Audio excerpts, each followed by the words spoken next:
ምንድነው የሆነው? ዳሬ በእግዚአብሔር ምንድነው የሆነው? ሞተ በቃ። ምን ሆኖ ነው ዳሬ በእግዚአብሔር? ምን ሆኖ ነው? ሞት ነበር ጉበት ፊቱ ያስታውቅ ነበር በጣም ማለት ፖለቲከኛውም አናጺውም መሐንዲሱም ላኪውም ተላላኪውም ሊቁም ደቂቁም ሁሉም ኢትዮጵያዊ በአንድነት የሚወዱት ነጻነት ወርቅነህ በየሳምንቱ ከሚዲያ የማይጠፋ ሰው በመሆኑ ለሁሉም ሰው ልክ እንደ ቤተሰብ አባል ሆኖ መኖሩን ተከትሎ ህልፈተ ሞቱ ከተሰማ ሰዓት ጀምሮ በርካታ እናቶች ልጃቸውን ያጡ ያክል ሀዘናቸው የበዛ ሆኖ ተመልክተናል። በእርግጥም የአንድ ሰው ህይወት ትርጉሙ የሚለካው በኖረባቸው ዓመታት ቁጥር ሳይሆን በሌሎች አእምሮና ልብ ውስጥ ጥሎት ባለፈው አሻራ ነው። ነፂ በሚሊዮኖች ለሚቆጠሩ ኢትዮጵያውያን የሳቅ የደስታና የፈገግታ ምንጭ ነበር። ፍጥነትን ከጨዋነት ቀልድን ከስርዓት ጋር አጣጥሞ የሚያዝ ብቃቱ ለብዙ መድረክ መሪዎች አርያ የሚሆንም ነው። ነፂ የሰራቸው ፊልሞች አይሰለቹም የምንላቸው ከጊዜ በኋላ ቀልዳቸው የማይደበዝዝና ሁሌም አዲስ ሆነው የሚገኙ ስራዎች ስለሆኑም ነበር። ከጥበቡ በስተጀርባ ያለው ያሽቁጥቁጥና ሰው አክባሪ ባህሪው ነው ከህዝብ ልብ ጋር እስከ ወዲያኛው ያቆራኘው። የእውነትም የሁላችንም ቤተሰብ ነበር። በኢትዮጵያ የጥበብ ሰማይ ስር በፈገግታው ድምቀት በትወናው ጥልቀትና በሰባዊነቱ ርህራሄ ብዙዎችን ሲያስደምም የነበረው አርቲስት ነጻነት ወርቅነህ ድንገተኛ ህልፈቱ መላውን የሀገሪቱን ህዝብ በከባድ ድንጋጤና ሀዘን ውስጥ ዘፍቆታል። ይህ መርዶ እንደ ሰደድ እሳት ሲሰራጭ ከሀገር መሪዎች እስከ ጥበብ ባለሙያዎች ድረስ አሁንም የኔ ንጹህ እያሉ እንባቸውን እያፈሰሱለት ይገኛሉ። የነጻነት ህይወት ገና በልጅነቱ ነበር በጥልቅ ፈተና የተጀመረው። እናትና አባቱን ገና በለጋነቱ አጥቶ በብቸኝነትና በናፍቆት ያደገው ነጻነት ወርቅነህ የልጅነት እጦቶቹን በሙሉ በኪነ ጥበብና በሰው ፍቅር ለመካስ የጣረ ታላቅ ሰውም ነበር። ወላጆቹን ቢያጣም እንደ እናትም እንደ አባትም ሆነው ያሳደጉት አያቱን እጅግ ይወድና ያከብር ነበር። ለቅርብ ወዳጆቹ ደግሞ ደጋግሞ የሚናገረው አንድ ልብ የሚነካ ኑዛዜም ነበረው። ስሞት ከአያት ያጠገብ አሌልቱ ጊዮርጊስ ቅበሩኝ የሚል። ይህም ምኞቱ ከአፈር በታችም ቢሆን አብሯቸው የመሆን ጉጉቱን የሚያሳይ ነበር። የሚገርመውና ልብን የሚሰብረው ነገር ግን ነጻነት ከመሞቱ ከአንድ ሳምንት በፊት ወደ አሌልቱ ጊዮርጊስ ተጉዞ ቤተክርስቲያኑን ስለማደስና ስለ ልማት ስራዎች ሲመክር መቆየቱ ነው። ሞት በደጃፉ እንዳለ ሳያውቅ ለአያቱ ጓሮና ለዘላለም እረፍቱ ሲዘጋጅ ቆየም ይመስላል። ሆኖም ግን የሀገር ዕዳና የጥበብ ባለቤት በመሆኑ ኑዛዜው ሳይፈጸም የቀብር ስነ ስርዓቱ በታላቁ ስላሴ ካቴድራል እንዲሆን ተወስኗል። ለመሆኑ ነጻነት ወርቅነህ ከማረፉ ከሰዓታት በፊት የነበረው ሁነት ምን ነበር? ህልፈቱን ተከትሎ ስነማን ምን አሉ? አርቲስት ገነት ንጋቱ በነጻነት ሞት የቆመረችው ቁማር የቀሰቀሰውን ቁጣ በተመለከተ የሰጠችው ምላሽስ ምን የሚል ሆነ? ከቀብር ስነ ስርዓቱ ጋር በተያያዘ እየተነሱ ያሉ ነገሮች በመጨረሻ በምን መንገድ እንዲወሰን አደረጉ የሚሉትንና ሌሎቹንም ከነጻነት ህልፈት ጋር በተያያዘ የተሰሙ አዳዲስ መረጃዎችን ጉራማይሌ ሚዲያ በሰዓቱ መሰናዷ በዝርዝር ልታስደምጣችሁ ወዳለች። ለቻናላችን እንግዳ የሆናችሁ ቻናላችንን ሰብስክራይብ በማድረግና የደወል ምልክቱን በመጫን እንድትወዳጁን እንዲሁም ቪዲዮውን ላይክና ሼር በማድረግ እንድትጀምሩ በትህትና እየጠየቅን እንሆ ብታደምጧቸው ወዳልናቸው አበይት ጉዳዮቻችን አለፍን። እስከ ፍጻሜያችን ድረስ ቆይታችሁ እንዳማረ ከኛ ጋር ይሁን። እንኳን ለገና በዓል በሰላም አደረሳችሁ እያለ ሰመር ሪል ስቴት በሕፃጽና በደብረ ብርሃን በረሃብ ለተጎዱ ወገኖቻችን አብረን እንድረስ ይሎታል። እንዲሁም በዓሉን ምክንያት በማድረግ ከ5% እስከ 47% የተለያዩ የቅናሽ አማራጮችን አዘጋጅተን እየጠበቅኑት ነው። ምን ይሄ ብቻ!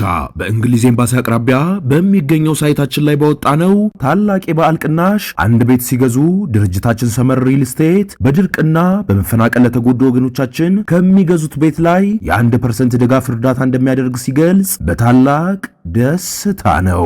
በዚህ ቅናሽ በካሬ 94 ሺህ ብር ሲሸጥ የነበረውን ወደ 78 ሺህ ብር በመቀነስ ማለትም ባለ 2 መኝታ ከ900 ሺህ ብር ጀምሮ፣ ባለ 3 መኝታ ከ1.2 ሚሊዮን ብር ጀምሮ እንዲሁም ባለ 4 መኝታ ከ1.8 ሚሊዮን ብር ጀምሮ ከ50% የባንክ ብድር ጋር አቀርበንሎታል። ታዲያ እርሶም ይህን የበዓል ቅናሽ በመጠቀም ለወገኖት ደራሽ ሆኖ ለበለጠ መረጃ ከታች ባለው ስልክ ይደውሉ። የዚህ ተወዳጅና ተደናቂ የሆነ አርቲስት ህልፈተ ህይወትን ተከትሎ በበርካቶች ዘንድ መነጋገሪያ የሆነችው አርቲስቷ ሴት ምን ብላ ይሆን ሰዎች ቁጣን የቀሰቀሱባት? በስተመጨረሻስ ምን ስትል ምላሽ ሰጠች? የሚለውን ጉዳይ ከዚሁ ጋር አያይዘን እንመልከተው። ተወዳጁ አርቲስት ነጻነት ወርቅነህ ከዚህ ዓለም በሞት መለየቱን ተከትሎ ሀገር በሀዘን ላይ በሆነችበት ወቅት አርቲስት ገነት ንጋቱ በዩቲዩብ ገጹ ያደረገችው የቀጥታ ስርጭት ከፍተኛ ህዝባዊ ቁጣና የሙያ ትችትን አስነስቶ ነበር። አርቲስት ገነት ንጋቱ የነጻነት ወርቅነህ ወርቅነህን ህልፈት እንደሰማች ወዲያውኑ ወደ ዩቲዩብ የቀጥታ ስርጭት በመግባት በከባድ ሀዘንና ድንጋጤ ውስጥ የሚገኙ የሙያ አጋሮቹንና ወዳጆቹን በስልክ እያነጋገረች ንግግራቸውን በቀጥታ ለህዝብ ማሰራጨቷ ነው ኢስነ ምግባራዊ ተብሎም የተወገዘባት። በዚህ የቀጥታ ስርጭት ላይ ከደወለችላቸውና ድምጻቸው ለህዝብ ከተጋለጠባቸው ሰዎች መካከል አንጋፋው ኮሜዲያን ደረጀ ኃይሌ የሚገኝበታል። ደረጀ በወቅቱ በሆስፒታል ተገኝቶ በወዳጁ ህልፈት በከባድ ሀዘን ውስጥ ሳለ ነበር ስልኩ የተደወለለት። ጉዳዩን አስመልክቶ በፌስቡክ ላይ ለቀረበበት የወቀሳ ጽሑፍ በሰጠው ቀጥተኛ ምላሽ ታዲያ ኮሜዲያን ደረጀ ኃይሌ በድርጊቱ መደንገጡንና ማዘኑን ገልጿል። እኔ መቀረጼን አላውቅም። እንደቀደመ ወዳጅነታችን ሀዘኗን ልትገልጽ መስሎኝ ሆስፒታል ሆኜ ነው በጥልቅ ሀዘን ውስጥ ሆኜ ያዋሯት ያለው ደረጀ ድርጊቱን በጠንካራ ቃላትም አውግዞታል። የአርቲስት ገነት ተግባር ሲበዛ ብልግናና ሆዳምነት ነው፣ ከተማረ ሰው የማይጠበቅ ሲልም ነበር ደረጀ የገለጸው። የአርቲስት ገነት ንጋቱ ድርጊት ቢያንስ በሁለት ዋና ዋና የስነ ምግባር ጥሰቶች እየተተቸ ይገኛል።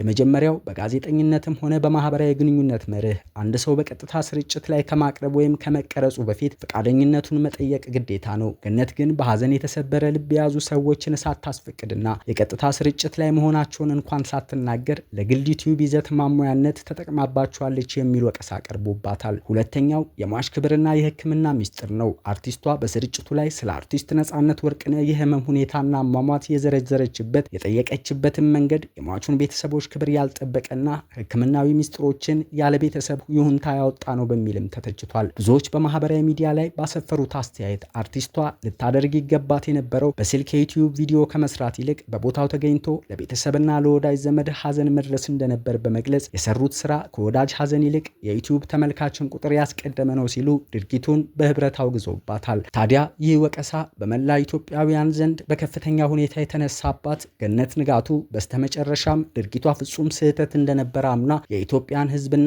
የነጻነት ወርቅነህ ቤተሰቦችን ይቅርታ ጠይቃለች። አዎ ስህተት ሰርቻለሁ፣ በዚህ መንገድ ነገሮቹን አልተመለከትኩም ነበር፣ ያም ስህተት ነው፣ ስለዚህ የኢትዮጵያን ህዝብ ይቅርታ ጠይቃለሁ ስትል በስተመጨረሻም ገነት ንጋቱ ለሰራችው ጥፋት ይቅርታን ጠይቃለች። በእርግጥም ይቅርታ መጠየቋ ተገቢ መሆኑን በዚህ አጋጣሚ ለማስታወስ እንወዳለን። የትላንትናዋ ጥር 8 ቀን የጥበብ ቤተሰብን ያረገደች መርዶን ይዛ መጣች።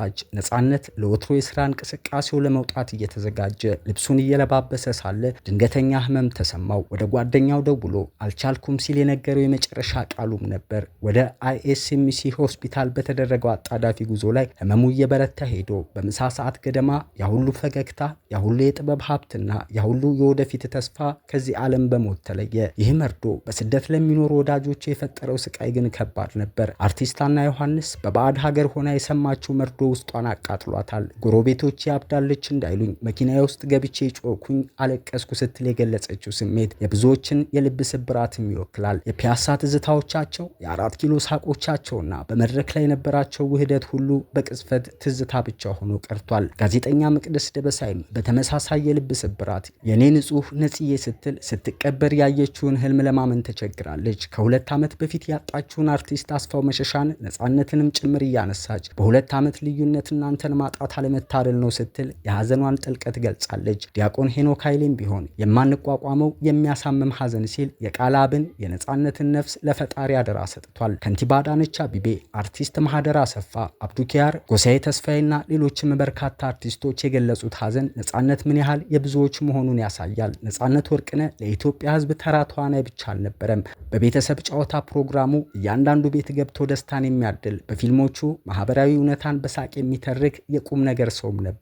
ለመሆኑ ነጻነት ወርቅነህ ማን ነበር? እስኪ በጥቂቱ የህይወት ታሪኩን እንንገራችሁና ሌሎች ከህልፈቱ ጋር የተያያዙ ጉዳዮችን ደግሞ መለስ ብለን እንመልከት። እዚሁ አዲስ አበባ ኡራኤል አካባቢ በ1975 ዓመተ ምህረት የተወለደው ነጻነት ገና የሁለተኛ ደረጃ ተማሪ እያለ የህይወት ጥሪውን ለይቶ በማወቅ ለሚወደው የቲያትርና ጥበብ ራሱን የሰጠና በዚህም ለከፍተኛ ደረጃ የደረሰ አርቲስት ነበር። ተዋናይ፣ ኮሜዲያን፣ የቴሌቪዥን ፕሮግራም አዘጋጅና አቅራቢው አርቲስት ነጻነት ወርቅነህ በኢትዮጵያ የፊልምና የቴሌቪዥን ታሪክ ውስጥ የራሱን ልዩ የሆነ የአቀራረብ ስልትና የትወና ጥበብ በማሳየት የሚታወቅ ባለሙያም ነው። ገና የሁለተኛ ደረጃ ተማሪ ሆኖ የራሱን ቲያትር በመድረስና ሴት ገጸ ባህሪን ወክሎ በመተወን ጭምር ተሰጥኦን ያሳየው አርቲስት ነጻነት ወርቅነህ ይህን ችሎታውን በጠዋት የተረዱት የአማርኛ መምህሩ ቲቸር ተሻለ ካበረታቱት በኋላ በቲያትር ሙያ እንደገፋበት በተለያዩ መድረኮች ሲነገር አድምጠነዋል። በዩኒቨርሲቲ የቲያትር ክፍል ቆይታውም ከመምህራኑ ልዩ ድጋፍና አድናቆት የሚቸረው የያኔው ወጣት አርቲስት ነጻነት እስከ ዕለተ ሞቱ ድረስ ሙያውን ለማሻሻል የሚጥር ድንቅ አርቲስት እንደሆነ